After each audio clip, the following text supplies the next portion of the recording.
ભાવનગર જિલ્લાના ભગુડા ગામના રહેવાસી રાજુભાઈ જીવાભાઈ હાલ મહુવામાં હોસ્પિટલમાં સારવારમાં છે, ત્યારે તેમણે ગંભીર આક્ષેપો પોલીસ ઉપર કર્યા છે.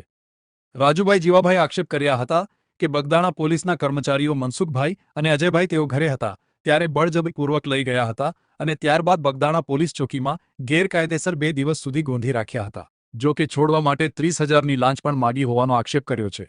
જો કે હાલ તેઓ હોસ્પિટલમાં સારવારમાં છે.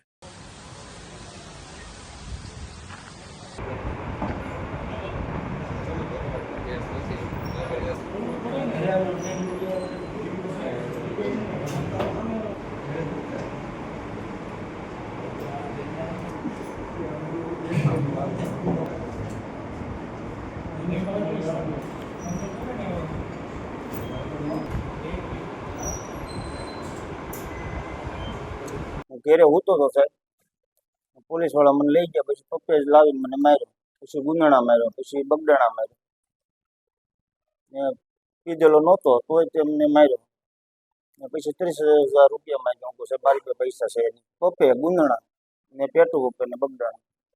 પછી હા, પછી કે કોઈને કહે ને તોય મારશું એ કે. પછી મેં ઘેર આવીને એક દી તો કીધું નહીં કોઈને.